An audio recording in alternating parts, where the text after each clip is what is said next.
Okay, folks, welcome back to another episode of ShareNet. My name is Ian Young, and joining me today, I have Lee. And Lee is going to talk about his career. And for folks, just remember, if you like the content that we're making, please remember to like and subscribe to us.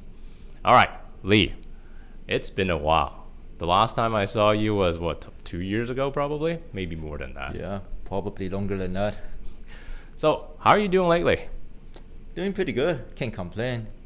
Pandemic is hard for everyone, but at least I don't have to drive to work, go to the office anymore. Awesome. So, tell us a little bit about yourself. So, some of our viewers may not know who you are, but to me, you've always been a familiar face, a friendly face to the center. So, tell us a little bit about yourself and what you're up to. Yeah, it has been a while. I think the first time I started to volunteer for RCD was way back in 2012, 2013. At first, I just needed to get my 30 hours so I can graduate from high school, like a lot of people. High school, wow. That was a long time ago. It was a long time ago. Time really flies. And Ella, I think she offered me an internship opportunity after I graduated from high school. So I figured, hey, you know what? A free job after I graduate, might as well. Yep, take it for the experience for sure. 100%. So Awesome.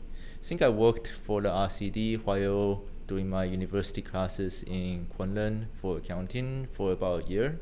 Okay. And after about a year, when courses start to get harder, when I don't really have as much time to be working for the RCD and taking classes at the same time, Right.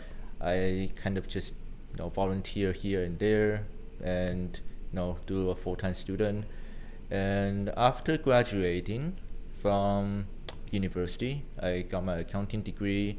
I got an offer from the CIA actually. That's the Canadian Revenue Agency. Yes, the Canada Very Revenue cool. Agency. Everyone hates us. I know. No. But it is what it is. Just don't talk about tax evasion in front of this guy, Yeah, right? yeah, Okay. Yeah. But yeah. So this is where you've been working ever since you graduated. Yes, that's correct. Awesome.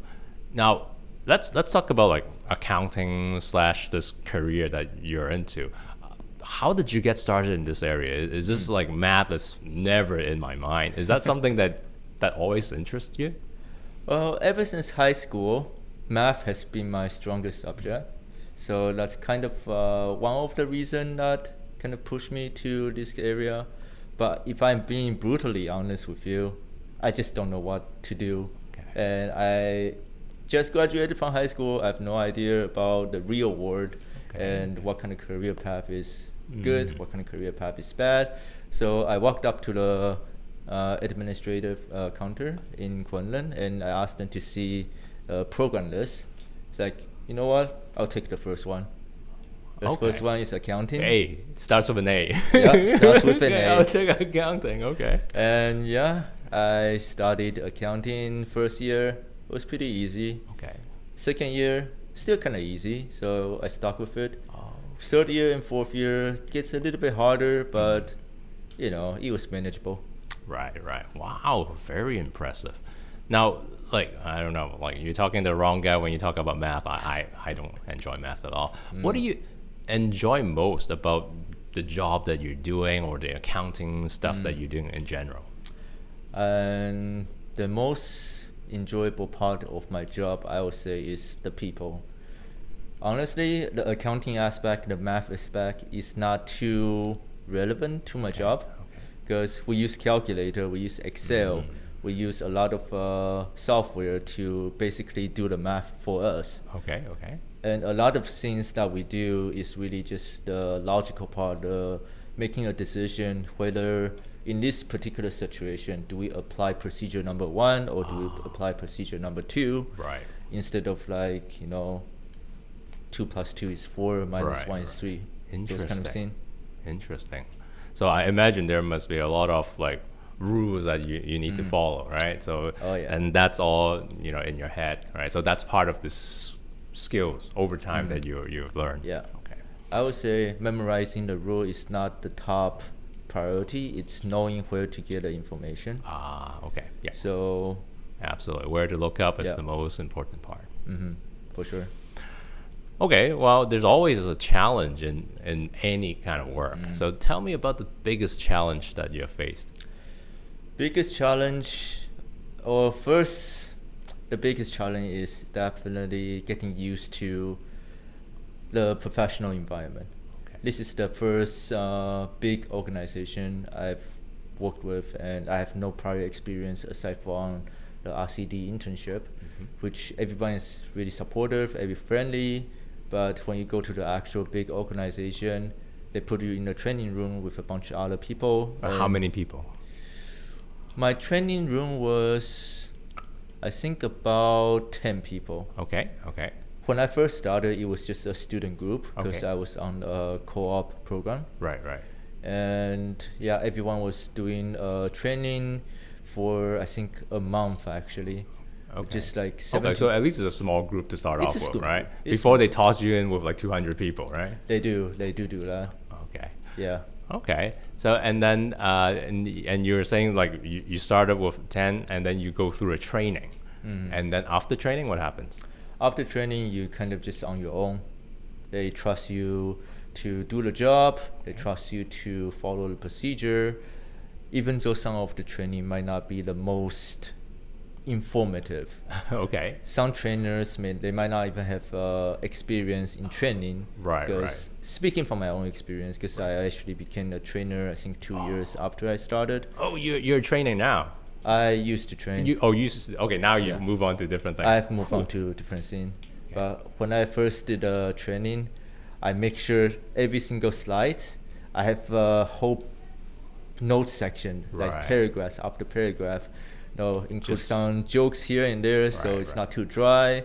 Make sure that I get my facts right. So Make sure the it's- new guys are yeah. still engaged into this Yes. training and Yeah. they're learning the necessary things. Yeah. You're a good teacher. You should be a teacher. One thing I've considered, but So tell me about this the challenge of getting into this work culture, big office style. Like what kind of challenges did you face? I think the challenges is networking and also meeting people and connect with people. Maintaining those relationships is really key Right. for working in a professional environment. So tell me, how many people do you have to work with? Because here at RCD, we have about 14, 15 people, really small team, right? Right. Over there at CRA, how many people do you have to work with? My first team consists about 18 people, Okay. but we have two teams in the department and we basically work side by side with each other and we do ask question to each other. Right. Doesn't matter which team are you on. So 30 something people in total that you have to work Yeah, with. Okay. basically. Okay. Not too bad. Yeah. But CRA, they employed a lot of people. A lot of people. Talking about hundreds, maybe thousands. I don't even know. Yeah, I know when the pandemic first started, that's when I started to become a trainer.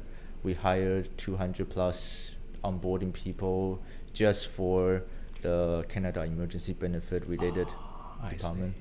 Wow, just for that particular effort, 200 people. 200 people. Fantastic. All right, tell me your plans for the future. What's your plan? Get big promotion and move up the ladder, that kind of thing? For sure, like higher position, higher pay, that's always on the radar if I want to afford a place in this economy. Mm-hmm. Absolutely. But honestly, I would say my top priority right now is to find what I really enjoy doing. Okay.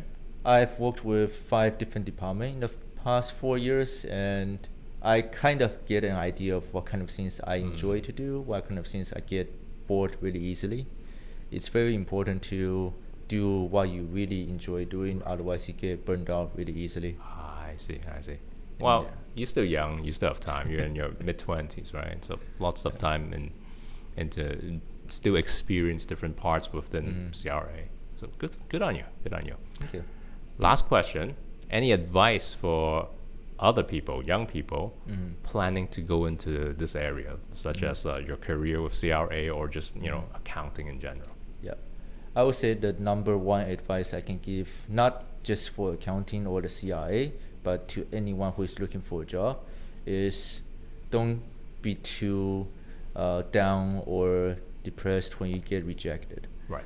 When I first started looking for a job, I think I've been to 10 plus interviews, 30, 40 plus application, all rejected. I still remember the first few interviews I've done. Oh man, I was so awkward. I was so scared. I have no idea what to expect, and I sometimes say things that I wish I have not said. Right. And yeah, it's just start learning, and It takes practice, right? It takes like practice. Now, look at you. You're speaking so fluently and eloquently. You're absolutely amazing. A huge change that I see from you. thank you. Yeah, great advice for young people out there.